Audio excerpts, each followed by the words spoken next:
নমস্কার বন্ধুরা, গল্পের আসরে আপনাদের সবাইকে স্বাগত। আজ আবার উপস্থিত হয়েছি সেই সময়ের পরবর্তী পর্ব নিয়ে। ইংল্যান্ডের রানী ভিক্টোরিয়া যেদিন হিন্দুস্তানের সম্রাজ্ঞী হলেন, সেদিন নবীন কুমারের জীবনেও এক বিরাট পরিবর্তন সূচিত হলো। সিপাহীদের দমন কার্য এখনও পুরোপুরি শেষ হয়নি। ভারতের বিভিন্ন প্রান্তে বিক্ষিপ্তভাবে খণ্ডযুদ্ধ চলছে। এর মধ্যেই অকস্মাৎ ইংল্যান্ডেশ্বরীর ঘোষণা এসে পৌঁছল এদেশে। কোম্পানির আমল শেষ, এখন থেকে ভারতবর্ষীয় নাগরিকরা সকলেই সরাসরি ব্রিটিশ রাজবংশের প্রজা। রানী ভিক্টোরিয়া আশ্বাস দিলেন যে যেসব দেশীয় নৃপতিদের অধীনে ছোট ছোট রাজ্য আছে, সেই সব রাজ্য আর গ্রাস করা হবে না এবং ভারতীয় সীমানার মধ্যেকার অধিবাসীরা আমাদের অন্যান্য সমস্ত প্রজাদের মতো সমানভাবে গণ্য হবে এবং তাহাদের প্রতি আমাদের সমান দায়িত্ব থাকিবে। আমরা ইহাতে দায়বদ্ধ রহিলাম। এই উপলক্ষে বিরাট উৎসব হলো লাটপ্রাসাদে। মিষ্টান্ন বিতরিত হলো সমস্ত স্কুলের বালকদের মধ্যে। পথে পথে মহা ধুমধাম। রানীর ঘোষণার বয়ানের বঙ্গানুবাদ এবং অন্যান্য দেশীয় ভাষায় অনুবাদ বিশিষ্ট ব্যক্তিবর্গ পাঠ করে শোনালেন জেলা শহরগুলির জনসাধারণের কাছে। এর ফলে ভারতবর্ষীয়দের অবস্থার কতখানি উন্নত হলো তা এখনই সঠিক বোঝা গেল না। তবে অনেকেরই মনে হলো একটা যেন বিরাট কিছু পরিবর্তন ঘটে গেল। রাজা বাদশার অধীনে থাকায় এদেশীয় মানুষের বহুকালের অভ্যেস। প্রায় 100 বর্ষ যাবৎ এদেশে সঠিক কোনো সম্রাট ছিল না। ইস্ট ইন্ডিয়া কোম্পানি রাজ্য চালালেও তাদের গায়ে খানদানি রাজবংশের গন্ধ নেই। ব্যবহারেও বেনিয়াসুলভ ভাবভঙ্গি প্রকট। এতদিন পর সত্যিকারে একজন মহারানীকে পেয়ে সকলেই স্বস্তির নিঃশ্বাস ফেলল। স্থূলকায়া কুরূপা রমণী শ্রীমতী ভিক্টোরিয়া অনেকের চক্ষে পরিত্রাতা দেবী হিসাবে প্রতিভাত হলেন। শহর কলকাতার অনেক বিশিষ্ট পরিবারেও আনন্দ উৎসব হলো এই দিন। প্রবেশদ্বার সজ্জিত হলো ফুলমালায়, ছাদে উড়িয়ে দেওয়া হলো ইউনিয়ন জ্যাক এবং অনেক রাত্রি পর্যন্ত আত্মীয় বান্ধবদের সঙ্গে খানাপিনা। জোড়াসাঁকোর সিংহসদনে অবশ্য এর ব্যত্যয় হলো। নবীন কুমার কোনো উৎসবের ব্যবস্থা করেনি। মল্লিক, ঠাকুর, দত্ত এবং বসুদের বাড়িতে তার নিমন্ত্রণ ছিল। শারীরিক অসুস্থতার অজুহাত দেখিয়ে কোথাও যায়নি সে। 2 দিন আগে একটি ঘটনায় বড় অপমানিত বোধ করেছে নবীন কুমার। নবীন কুমার অর্থের কথা কখনো চিন্তা করে না। তার জননীর ঢালাও অনুমতি দেয়া আছে, সে যখন যা চাইবে সব পাবে। নবীন কুমার অর্থের মূল্য বোঝে না। সে 2 হাতে অকাতরে অর্থ ব্যয় করেন। বিদ্যুৎসায়নী সভার কাজকর্মের জন্য সে কত যে ব্যয় করেছে তার কোনো ইয়ত্তা নেই। ইদানিং নাটকের মহলার জন্য আরও বেশি ব্যয় হচ্ছে। কিন্তু গত পরশুদিন তার ইচ্ছায় প্রথম বাধা পড়েছে। নাটকে কুশলবদের জন্য পোশাক নির্মিত হবে, সেই জন্য সবার এক সদস্য কিছু সিল্ক বস্ত্রের নমুনা সংগ্রহ করে এনেছে। তার মধ্যে এক প্রকার ইতালীয় সিল্ক সকলেরই খুব পছন্দ হলো। যে সিল্ক বস্ত্র অবশ্যই খুব মহার্ঘ, কিন্তু নবীন কুমার মূল্যের জন্য আবার কবে রেয়াত করেছে। তখনই দিবাকরকে ডেকে সে হুকুম দিল 1 সহস্র মুদ্রা নিয়ে আসবার জন্য। দিবাকর ঘাড় মাথা চুলকে শঙ্কায়, লজ্জায়, বিনয়ে একেবারে সংকুচিত হয়ে জানালো যে এখন টাকা দেওয়ার কোনো উপায় নেই। স্বয়ং বিদুশেখর সব হিসেবপত্র পরীক্ষা করছেন। এখন কয়েকদিন তহবিল থেকে টাকা তোলা বন্ধ। নবীন কুমার প্রথম কথাটা বিশ্বাসই করতে পারেনি। যা মাত্র সে টাকা পাবে না, এমন অভিজ্ঞতা তার কখনো হয়নি। সে কড়া স্বরে বলল, বাবুকে বলো আমি নিয়েছি, এখনই টাকা নিয়ে এসো, যাও। দিবাকর বলল, আজ্ঞে তার উপায় নেই কো, তবিল বাক্সের চাপেই বড়বাবু নিজের কাছে রেখেছেন। নবীন কুমার তখন বলল, তাহলে যাও মায়ের কাছে, তার কাছ থেকে আমার নাম করে নিয়ে এসো গে। বিম্ববতীর কাছ থেকে ঘুরে এসে দিবাকর জানালো যে বিম্ববতীর হাতও একেবারে খালি। যা ছিল তা নবীন কুমারকেই দিয়েছেন। তহবিল থেকে না তুলে তিনিও কিছু দিতে পারবেন না। বন্ধু বান্ধবদের সামনে বড় অপদস্থ হতে হলো নবীন কুমারকে। পরের দুদিন সে আর শয্যা ছেড়ে উঠল না, কারোর সঙ্গে কথাবার্তাও বলল না বিশেষ। মহারানী ভিক্টোরিয়া ভারত ঘোষণার দিনেও নবীন কুমার শয্যা ত্যাগ করেননি। সন্ধ্যার পর শোনা যেতে লাগলো পটকা ফাটার শব্দ, মাঝে মাঝে আকাশে ঝলসে ওঠে বাজির রোশনায়, পথে পথে মানুষের ফুর্তির হল্লা। রাত্রি 9টায় তোপ দাগার পর যখন নবীন কুমারকে আহার গ্রহণ করার জন্য ডাকতে এলো তার পত্নী, সে সময় সে পালঙ্ক থেকে নামলো, কিন্তু আহার গ্রহণ করতে গেল না। পত্নীর সঙ্গে একটি কথাও না বলে সে চলে এলো তার জননীর কক্ষের দিকে। প্রতি প্রাতঃকালেই বিম্ববতী ইদানিং প্রত্যহ গঙ্গা স্নানে যান, সেই জন্য শুয়ে পড়েন সন্ধ্যা রাত্রেই। তার কক্ষের বন্ধ দ্বারের বাইরে দাঁড়িয়ে নবীন কুমার গম্ভীর কণ্ঠে ডাকল, মা, মা। বিম্ববতীর সঙ্গে এখন আর তার প্রত্যহ পুত্রের দেখা হয় না। সে তার বন্ধুবর্গের সঙ্গে আলাপে বেশি ব্যাপৃত থাকে। পারিবারিক আদিক্ষেতা সে বিশেষ পছন্দও করেন না। বিম্ববতী লোক মারফত প্রতিদিন খবরাখবর নেন। আধো ঘুম আধো তন্দ্রার মধ্যেও বিম্ববতী ধর্মর করে উঠে বসল। প্রিয়জন সম্পর্কে প্রথমেই কোনো বিপদের কথা মনে আসে। তিনি দ্রুত এসে দরজা খুলে উৎকণ্ঠিতভাবে জিজ্ঞেস করল, কি রে? নবীন কুমার বলল, মা, আমার কত সালে জন্ম তোমার মনে আছে? প্রগাঢ় বিস্ময় মাখা দৃষ্টি ফেলে বিম্ববতী জিজ্ঞেস করলেন, কেন? এত রাত্রে সে কথা কেন? রাত বেশি হয়নি মা, তোমার মনে আছে কিনা বলো। সে যেবার আমাদের ইব্রাহিমপুরের তালুকটা কেনা হলো, সেটা কত সন? 46 না 47? আমার মনে আছে মা, আমি হিসেব কষে দেখেছি। এই পরশুদিন আমার 18 বছর পূর্ণ হয়েছে। ও মা, তাই নাকি? আমি খেয়ালই করিনি। তোর জ্যাঠাবাবুও কিছু বলেননি তো? কেন, তোমরা খেয়াল করনি? এখন থেকে এই বিষয় সম্পত্তির মালিক কে, আমি না জ্যাঠাবাবু? ও মা, তুই তো সব কিছুর মালিক। আমি মালিক? আর তবিল বক্সের চাবি থাকবে জ্যাঠাবাবুর কাছে? নবীন কুমার হুঙ্কার দিয়ে ডাকল, দুলাল, যা তো দুলাল, জ্যাঠাবাবুকে ডেকে নিয়ে আয়। দুলাল প্রায় অষ্টপ্রহরী নবীন কুমারের কাছাকাছি থাকে। বারান্দায় এক কোণে সে বসেছিল। ডাক শুনে কাছে এগিয়ে এলো। বিম্ববতী বললেন, এ কি কথা বলছিস ছোটকু? এত রাতে তোর জ্যাঠাবাবুকে ডাকতে যাবি? নবীন কুমার উত্তর দিল, বললুম না রাত বেশি হয়নি, রাস্তায় কত মানুষজন। উনি যে সন্ধ্যের পরে শুয়ে পড়েন। শোবার পরও দরকার পড়লে মানুষ ওঠে। এখন কি দরকার পড়লো ছোটকু? তবিল বাক্সের চাবি আমার এখনই চাই।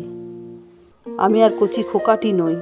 আমি টাকা চাইলে দিবাকর আমার মুখের উপর না বলে? এবার দেখাচ্ছি। ওরকম করিস নি ছোটকু, তুই বরং কাল সকালে গিয়ে ওনার সঙ্গে দেখা করিস। উনি তোকে কত ভালোবাসেন। আমি দেখা করতে যাব? কেন? ওকেই আসতে হবে, আজই এক্ষণে। হ্যাঁ দুলাল, হাঁ করে দাঁড়িয়ে দেখছিস কি? যা। তুই কি পাগল হলি? এই রাত্রিরেই তোর চাবি চাই? হ্যাঁ চাই। আর তুমি ভেবো না মা, আমি কখনো জ্যাঠাবাবুর বাড়িতে চাবি চাইতে যাব। তাকে নিজে এসে দিতে হবে। বিম্ববতী অনেকভাবে বোঝাবার চেষ্টা করলেন, কিন্তু নবীন কুমারের ক্রোধ উত্তরোত্তর বৃদ্ধি পেতে লাগলো। দুলালকে এক প্রকার জোর করে পাঠিয়ে ছাড়ল সে। ইতিমধ্যে তার স্ত্রী সরোজিনী তাকে আহার সেরে নেবার জন্য অনুরোধ জানালো, কিন্তু চাবি হাতে না পাওয়া পর্যন্ত নবীন কুমার অন্ন গ্রহণ করবে না। বিম্ববতী তার গায়ে মাথায় হাত বুলিয়ে শান্ত করার চেষ্টা করলেন, কিন্তু সে ঝটকা মেরে সরে যেতে লাগলো। সে এমনই ছটফট করছে যেন তাকে কেউ তপ্ত কঠায়ে বসিয়ে দিয়েছে। দুলাল ঊর্ধ্বশ্বাসে দৌড়ে ফিরে এসে জানালো যে বিদুশেখর অনেক আগেই ঘুমিয়ে পড়েছেন।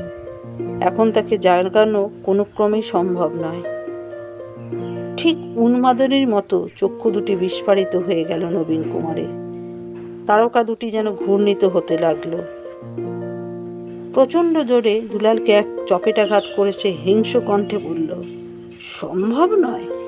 তার বাড়িতে আগুন লাগলেও তিনি ঘুম থেকে উঠবেন না। এ সময় যদি আমি মরে যাই তবুও তাকে ডাকা সম্ভব নয়। উল্লুক কোথাকার। বিম্ববতী দুলাল আর নবীন কুমারের মাঝখানে এসে পড়ে বিপন্ন করুণ কণ্ঠে বলল, কেন এমন করছিস ছোটকু? আমার কথা শোন, কাল সকালে। নবীন কুমার বলল, মা, জমিদার কে, আমি না জ্যাঠাবাবু? জমিদারের রক্ত আছে আমার শরীরে। উনি তো শুধু উকিল, আমাদের সম্পত্তির ওছি। যখন ডাকবো তখনই ওকে আসতে হবে। বিম্ববতী নিথর হয়ে গেলেন। অশ্রুবিন্দু গড়িয়ে পড়ল তার দু চোখ দিয়ে। বাষ্পজড়িত স্বরে তিনি ধীরে ধীরে বললেন, আমার দিব্যি রইল, আজকের রাতটা ক্ষমা দে, কাল সকালেই। নবীন কুমার চিৎকার করে বলে উঠলেন, আমার চাই না। কাল সকালে আমি এই বাড়ি ছেড়ে চলে যাব। বিষয় সম্পত্তি সব তোমাদের রইল। একটা চিনেমাটির সুদৃশ্য ভাস তুলে মাটিতে আছড়ে চুরমার করে সে বলল, চাই না, আমার কিচ্ছু চাই না, সব জ্যাঠাবাবু নিক।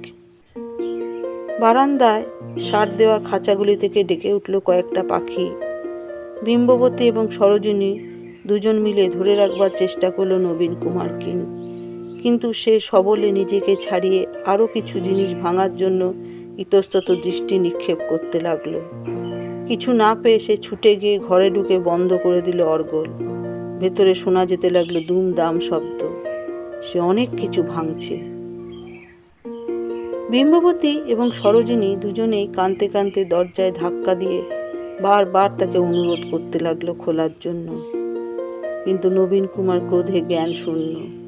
খেয়ালি পুত্রটির জেদের পরিচয় বিম্ববতী এর আগেও পেয়েছেন, কিন্তু এতখানি বাড়াবাড়ি কখনো দেখেননি। তিনি খুবই আতঙ্কিত হয়ে পড়লেন। বহু কাতর স্বনির্বদ্ধ অনুরোধেও নবীন কুমার কর্ণপাত না করায় বিম্ববতী দুলালকে বললেন, বাবা দুলাল, তুই আরেকবার যা, দিবাকরকে সঙ্গে নিয়ে যা। যেমন করে হোক ও বাড়ির বড়বাবুকে জাগিয়ে তোল। আমার নাম করে বলবি, বড় বিপদে পড়ে আমি তাকে ডেকেছি। সব বুঝিয়ে বলিস, যা, দৌড়ে যা। বিধুশেখর এলেন ৮ ঘন্টা পরে। বারান্দায় একটি কেদারায় বিম্ববতী নিঝুম হয়ে বসেছিলেন আর সরোজিনী তার পায়ের কাছে। লাঠিতে ভর দিয়ে এক পা টেনে টেনে বিধুশেখর এগিয়ে এলেন সেদিকে। বিধুশেখরকে দেখে সরোজিনী মাথার ঘোমটা টেনে ছুটে চলে গেল আড়ালে। বিধুশেখর একেবারে বিম্ববতীর সামনে এসে দাঁড়িয়ে জিজ্ঞেস করল, কি হয়েছে বিম্ব? বিম্ববতীর মাথার চুল পাতলা হয়ে এসেছে। তার শরীরে সে অপরূপ রূপলাবণ্য রাশিতে যেন মেঘের ছায়া পড়েছে ইদানিং। নাকের উপর একটু ম্যাছে তার দাগ, চিবুকের নিচে ভাঁজ। বিধুশেখরকে দেখে মাথার অবগুণ্ঠন টানার কথাও তার মনে এলো না। তিনি বিধুশেখরের প্রশ্নের কোনো উত্তর দিলেন না। প্রাণপণে উদ্গত অশ্রু রোধ করার চেষ্টা করতে লাগলেন। বিধুশেখর বললেন, এ দুলালটা একটা বেল্লিক। আগের বার গিয়ে আমায় ডাকতে পারেনি, ওপরে উঠে গেলেই তো পারত। এমন কিছু রাত হয়নি গো। ছোটকু কোথায়? বিম্ববতী হাত তুলে বন্ধ ঘর দেখিয়ে দিলেন। বিধুশেখর সেখানে গিয়ে ডাকলেন, ছোটকু, ছোটকু। কক্ষের মধ্যে আপাতত কোনো শব্দ নেই। বিধুশেখরের ডাকের পর আবার কিছু একটা ভাঙার শব্দ হলো। বিধুশেখর গলা চড়িয়ে বললেন, ছোটকু খোল, আমি চাবি এনেছি। তৎক্ষণাৎ সশব্দে দরজা খুলে গেল। নবীন কুমার হাত বার করে বললেন, কই দিন। সারা ঘরের মধ্যে লণ্ডভণ্ড অবস্থা, বিছানা বালিশও পড়ে আছে মেঝেতে। বিধুশেখর একটুক্ষণ এক দৃষ্টে চেয়ে রইলেন নবীন কুমারের দিকে। তারপর সহাস্য মুখে প্রশ্ন করলেন, এত রাতে চাবি নিয়ে কি করবি? কাল সকাল পর্যন্ত তর্স হয়েছে না? নবীন কুমার জেদি বালকের মতো বলল, চাবি এখন থেকে আমার হেফাজতে থাকবে। পরশু থেকে আমি সব কিছুর মালিক। বিধুশেখর বলল, তা তো বটেই। শুধু তোর বাপের সম্পত্তি কেন, আমার যা কিছু আছে সেসবও বলতে গেলে তোরই। আমার তো থাকার মধ্যে আছে ওই নাতি। আমি চোখ বুজবার আগে তার ভাত তো তোর হাতেই দিয়ে যাব। আমি পরশু থেকে সাবালক হয়েছি, তবু দিবাকর আমার মুখের উপর না বলে কেন? আপনি ওকে বলে দেননি কেন? ঠিক, আমাদের অন্যায় হয়েছে, বুঝলে বিম্ব, আমাদের অন্যায় হয়েছে সত্যি। আমি 5 কাজে ব্যস্ত রয়েছিলাম, সেই জন্য দিনক্ষণের হিসেব করিনি গো। তবে আমি ভেবে রেখেছিলাম তোর কোনো সন্তানাদি হলে তারপর সব বিষয় আশয় তোর হাতে তুলে দিয়ে নিশ্চিন্তি হব। সন্তান না হলে সংসারে মন বসে না। তা যাই হোক, তুই বড় হয়েছিস, জমিদারি কাজকর্ম শিখে নে, নিয়ম করে রাজহংসে বেরো। আমিও এবার সব দায়িত্ব থেকে মুক্তি চাই। বিদুশেখর চাবির গুচ্ছ নবীন কুমার দিয়ে এগিয়ে দিয়ে বলল, কিন্তু এত রাতে টাকা নিয়ে তুই কি করবি বললি না? তোর এখনই টাকার দরকার? নবীন কুমার বলল, হ্যাঁ, আমার এখনই টাকা চাই। আমার টাকার তোড়া নিয়ে লোপালুপি খেলার ইচ্ছে হয়েছে। বিদুশেখর হা হা করে হেসে উঠলেন। সহজে হাসেন না তিনি। তার অসময়ে হাসি শুনে অনেকে ভয় পেয়ে যায়, কিন্তু তিনি যেন আজ নবীন কুমারের গোয়ার তুমি বেশ উপভোগ করছেন। হাসতে হাসতেই বললেন, আর যাই করিস বাপু, টাকা নিয়ে কখনো লোপালুপি খেলতে যাস না, বড় পিছলে যায়। একবার হাত পিছলে গেলে আর ধরা যায় না। বিম্ববতীর দিকে ফিরে তিনি আবার বললেন, আমাদের ছোটকুর কতগুলো দোসর জুটেছে। তারা বিজ্ঞের মতন খুব গেরেমভারি কথা বলে বটে, কিন্তু সবগুলোরই মতলব ছোটকুর মাথায় কাঁঠাল ভাঙা। আমি সব টের পাই, সব কিছুই খবর রাখি। আমি যে এখনো মরিনি সেটা তারা জানে না। তারপর লাঠিটা বাগিয়ে ধরে তিনি বললেন, চলি গো বিম্ব, আমার মাথা থেকে একটা গুঁড়ো ভার নেমে গেল। আজ আমি নিশ্চিন্তি। রামকমলের জিনিস তার ছেলের হাতে তুলে দিয়েছি। বিম্ববতী বলল, ছোটকু, তো জ্যাঠাবাবুকে পেন নাম করলি নে? বিদুশেখর বললেন, থাক থাক, রাত্রির দিকে আর পেন নামের দরকার নেই। এই সামান্য কারণে রাগ করে ছোটকু খাওয়া দাওয়া করেনি শুনলাম। যা, এখন খেয়ে দিয়ে শুয়ে পড়গে যা। নবীন কুমার অবশ্য মায়ের এই অনুরোধ প্রত্যাখ্যান করল না। বিদুশেখর যে এই রাতেই নিজে এসে এত সহজে তার হাতে চাবি তুলে দেবেন, এই জন্য সে ঠিক প্রস্তুত ছিল না। সে এগিয়ে গিয়ে নিচু হয়ে বিদুশেখরের পায়ে হাত ছোঁয়ালো। বিদুশেখর নবীন কুমারের চিবুক স্পর্শ করে হাতটি নিজের ওষ্ঠে ছোঁয়ালেন। তারপর বললেন, বাবা ছোটকু, একটা কথা আমি বলে যাই। তবিলের চাবি শুধু নিজের কাছে রাখলেই হয় না, তবিল ভরবার কৌশলটাও শিখতে হয়। তবিল ভরবার কৌশলটাও শিখতে হয়। নবীন কুমারের বুকটা কেঁপে উঠল। তাহলে কি তবিল একেবারে শূন্য? চাবির গুচ্ছ হাতে নিয়ে সে স্থির হয়ে দাঁড়িয়ে রইল। বিদুশেখর লাঠি ঠুকে ঠুকে পা টেনে টেনে চলতে লাগলেন। সিঁড়ি পর্যন্ত শোনা গেল তার চলে যাওয়ার শব্দ। সেই রাত্রে নবীন কুমার দিবাকরকে ডেকে তহবিল খোলালো না। বিদুশেখর মিথ্যেই ভয় দেখিয়েছেন, তহবিল যথেষ্টই পূর্ণ। পরদিন থেকে সে খোলামকুচির মতন অর্থ ছড়াতে লাগলো। নাটকের অভিনয়ের জন্য যত অর্থ ব্যয়ের প্রয়োজন ছিল, সেই ব্যয় হলো তার চতুর্গুণ। এমন সুসজ্জিত মঞ্চ এ শহরে কেউ কখনো দেখেনি। পোশাকের চাকচিক্যে চক্ষু ঝলসে যায়। নিমন্ত্রণ করা হলো সমস্ত মান্যগণ্য মানুষদের। তাদের প্রত্যেকের জন্য বহুমূল্য গালিচা মোড়া আসন ও নানা বর্ণের পুষ্পস্তবক। বেশ কয়েকজন সাহেব সুবকেও নিমন্ত্রণ করা হলো। তাদের মধ্যে অনেকেই এলেন না, কয়েকজন এলেন। মঞ্চের উপর সাদা রঙের অশ্বের পৃষ্ঠে পুরোপুরি রাজোচিত পোশাকে ভূষিত নবীন কুমারকে পুরুরবার ভূমিকায় দেখেই মুগ্ধ হতেই হয়। যেমন সুন্দর তার মুখশ্রী, তেমনি মধুর তার কণ্ঠ। দর্শকদের মধ্যে ধন্য ধন্য পড়ে গেল।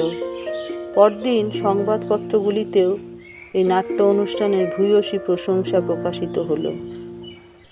শুধু সামান্য একটু ত্রুটি হয়েছিল এই অনুষ্ঠানে। কুশীলবদের কারুর যখন গান গাওয়ার কথা, তখন প্রসেনিয়ামের পাশ থেকে আগেই জড়িত গলায় গান ধরেছিল একজন, এরকম একবার নয়, দুবার। তাতে খানিকটা হাস্যের সঞ্চার হয়েছিল। যাই হোক, মঞ্চ ব্যবস্থাপকরা ঠেলাঠেলি করে রায়মোহনকে একেবারে পথে বার করে দিয়ে আসে। পরদিন বিদ্যুৎসায়নী সভার সদস্যরা আবার সমবেত হয়ে যখন তাদের সার্থকতার জন্য উল্লাস করছে, কোন বিখ্যাত ব্যক্তি কোন ভূমিকা সম্পর্কে কি মন্তব্য করেছেন সে আলোচনা চলছে, সেই সময় আবার এসে উপস্থিত হলো রায়মোহন। একেবারে চুর চুর মাতালের দশা, পোশাকে লেগে আছে ধুলো কাদা, বোধহয় রাস্তা কয়েকবার গড়াগড়ি দিয়েছে। ঢুকে জড়িত গলায় সে গান ধরল, লোকে যা বলে বলুক, আমি তা নিজেরে জানি। হ্যাঁ হ্যাঁ বাবা। রায়মোহনকে দেখে নবীন কুমার একেবারে অগ্নিমূর্তি ধারণ করল। কাল রায়মোহনের ব্যবহারে সে বড়ই মনে আঘাত পেয়েছিল। তার নিজের সবার সদস্যদেরই এই ব্যবহার। মনে মনে নবীন কুমার এবং আরও অনেকের ভয় ছিল, পাইকপাড়া সিংহ কিংবা পাথুরেঘাটার ঠাকুররা বোধহয় ভাড়াটে লোক পাঠিয়ে বিঘ্ন ঘটিয়ে নাটক পণ্ড করার চেষ্টা করবে। সেসব কিছুই হয়নি। আর রায়মোহনের এত সাহস! নবীন কুমার লাফিয়ে এসে রায়মোহনের টুটি চেপে ধরল, চিৎকার করে বলল, উল্লুক, তুমি আবার এসেছো, বেরো বেরো। রায়মোহন বলল, মারছো কেন বাবা? কাল রাজা আর জল্লাদ, বড় খাসা হয়েছিল, কিন্তু সব বড় মানুষদের চোখ টাটাচ্ছে। এমন খেলা কেউ দেখায়নি। এ এ এ কত টাকার খেলা। নবীন কুমার তাকে মারতে উদ্যত হলে হরিশ মুখুজ্জে এসে বাধা দিয়ে সরিয়ে নিল তাকে। সে বলল, আহা, আজ আনন্দের দিনে বেচারিকে মারধর করো না। ও আনন্দের চোটে একটু বেশি খেয়ে ফেলেছে। মাতালকে মারতে দেখলে আমার বড় কষ্ট হয়। রায়মোহন হরিশ মুখুজ্জের দিকে ঢুলু ঢুকে চোখে চেয়ে ফিক করে হেসে পড়ল। তারপর বলল, শুধু ফুকো দয়ার কথা কেন বাবা, কিছু দাও। এখন দুঢোক না পেলে গলাটা বড় শুকিয়ে গেছে। বন্ধুরা, আজ এই অবধি। পরবর্তী পর্ব নিয়ে খুব শীঘ্রই উপস্থিত হব। যদি আপনাদের ভালো লেগে থাকে তাহলে দয়া করে লাইক ও শেয়ার করবেন। আর যারা নতুন তারা সাবস্ক্রাইব করবেন। ধন্যবাদ।